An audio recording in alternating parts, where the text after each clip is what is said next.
ಬೆಂಗಳೂರಿಗೆ ಶಾಕ್ ಮೇಲೆ shock. April 1ನೇ ತಾರೀಕಿನಿಂದಲೇ ದುಬಾರಿ ದುನಿಯಾ ಶುರು. ಹಾಲು ಮೊಸರು ಆಯ್ತು, ಈಗ ಮತ್ತೊಂದು ಬೆಲೆ ಏರಿಕೆಯ ಶಾಕ್. ಬೆಲೆ ಏರಿಕೆಯಿಂದ ಕಂಗಾಲಾಗಿರುವಂತಹ ಸಾರ್ವಜನಿಕರು. ಬೆಂಗಳೂರು ಕ್ಯಾಬ್ ದರ ಏರಿಕೆ, ಕೇಂದ್ರ ಸರ್ಕಾರದ ಟೋಲ್ ದರ, ಕಾರು ತಯಾರಿಕಾ ಕಂಪನಿಗಳ ದರ ಏರಿಕೆ. ಕೇಂದ್ರ ಸರ್ಕಾರದ ಟೋಲ್ ದರವನ್ನ 5% ಹೆಚ್ಚಳ. ರಾಜ್ಯ ಸರ್ಕಾರದ ಡೀಸೆಲ್ ಮೇಲಿನ ತೆರಿಗೆ ಕೂಡ ಹೆಚ್ಚಳ. ಉಕ್ಕು ಮತ್ತು ಆಟೋಮೊಬೈಲ್ ದರ ಹೆಚ್ಚಳ. ಟೂರ್ಸ್ ಮತ್ತು ಟ್ರಾವೆಲ್ಸ್ ಹಾಗೂ ಕ್ಯಾಬ್ ಸೇವೆಗಳು ಕೂಡ ದರ ಏರಿಕೆ. ಪ್ರತಿ ಕಿಲೋಮೀಟರ್ 2 ರಿಂದ 5 ರೂಪಾಯಿ ಹೆಚ್ಚಳ. 2025 ಸಾರ್ವಜನಿಕರಿಗೆ ಬೆಲೆ ಏರಿಕೆ ವರ್ಷ.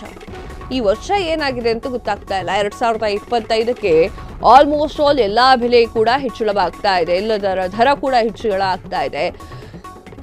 ಈಗ ಆಲ್ರೆಡಿ ಮೆಟ್ರೋ ಆಯ್ತು, ಬಸ್ ಆಯ್ತು, ಕಾವೇರಿ ಆಯ್ತು, ಎಲ್ಲದರ ದರವೂ ಕೂಡ ಹೆಚ್ಚಳ ಆಗ್ತಾ ಇದೆ. ಹಾಲು ಮೊಸರು ಆಯ್ತು. ಎಸ್, ಬೆಂಗಳೂರಿಗರಿಗೆ ಇನ್ನೊಂದು ದೊಡ್ಡ ಶಾಕ್ ಕಾದಿದೆ. ಏಪ್ರಿಲ್ 1ನೇ ತಾರೀಕಿನಿಂದ ದುಬಾರಿ ದುನಿಯಾ ಶುರು ಆಗ್ಬಿಟ್ಟಿದೆ ಕಣ್ರಿ. ಯಾಕಂತಂದ್ರೆ ಈಗ ಹಾಲು ಆಯ್ತು, ಮೊಸರು, ಹಾಗೆ ತುಂಬಾ ಬೆಲೆಗಳು ಕೂಡ ಜಾಸ್ತಿ ಆಗಿದೆ. ಇದೇ ಬೆಲೆ ಏರಿಕೆಯ ಸಮಯದಲ್ಲಿ ಇನ್ನೊಂದು ಬಿಗ್ ಶಾಕ್ ಅನ್ನ ನೀಡಿದ್ದಾರೆ. ಬೆಲೆ ಏರಿಕೆಯಿಂದ ಕಂಗಾಲಾಗಿ ಬೆಂದೋಗಿರುವಂತಹ ಸಾರ್ವಜನಿಕರು. ಬೆಂಗಳೂರಿನ ಕ್ಯಾಬ್ ದರ ಕೂಡ ಈಗ ಏರಿಕೆ. ಎಲ್ಲೇ ಹೋಗೋದಿದ್ರು ಕ್ಯಾಬ್ ಬುಕ್ ಮಾಡ್ಕೊಂಡು ಹೊರಟ್ಬಿಡ್ತಿದ್ರು. ಈಗ ಅದಕ್ಕೂ ಈಗ ದರ ಹೆಚ್ಚಳವಾಗ್ತಾ ಇದೆ. ಕೇಂದ್ರ ಸರ್ಕಾರದ ಟೋಲ್ ದರ, ಕಾರು ತಯಾರಿಕಾ ಕಂಪನಿಗಳ ದರ ಏರಿಕೆ. ಇದರ ಮಧ್ಯೆ ಕೇಂದ್ರ ಸರ್ಕಾರದ ಟೋಲ್ ದರವನ್ನ 5% ಹೆಚ್ಚಳ ಮಾಡಲಾಗಿದೆ.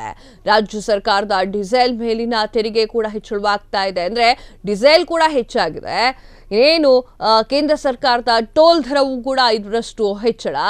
ಇದರ ಮಧ್ಯೆ ಕ್ಯಾಬ್ನವರು ಕೂಡ ಈ ಒಂದು ಬೆಲೆ ಏರಿಕೆ ಮಾಡ್ತಾ ಇದ್ದಾರೆ. ಉಕ್ಕು ಮತ್ತು ಆಟೋಮೊಬೈಲ್ ದರ ಕೂಡ ಹೆಚ್ಚಳ. ಟೂರ್ಸ್ ಅಂಡ್ ಟ್ರಾವೆಲ್ಸ್ ಹಾಗೂ ಕ್ಯಾಬ್ ಸೇವೆಗಳ ದರವೂ ಕೂಡ ಈಗ ಏರಿಕೆಯಾಗ್ತಾ ಇದೆ.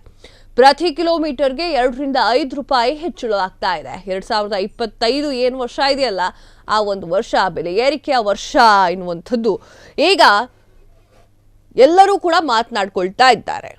ಕ್ಷಣ ಕ್ಷಣದ ಸುದ್ದಿಗಳಿಗಾಗಿ ಫ್ರೀಡಂ ಟಿವಿ ಸಬ್ಸ್ಕ್ರೈಬ್ ಮಾಡಿ, ಲೈಕ್ ಮಾಡಿ ಹಾಗೂ ಫಾಲೋ ಮಾಡಿ. ಹೊಸ ಸುದ್ದಿಗಳ ನೋಟಿಫಿಕೇಶನ್ಗಾಗಿ ಬೆಲ್ ಐಕಾನ್ ಮೇಲೆ ಕ್ಲಿಕ್ ಮಾಡಿ.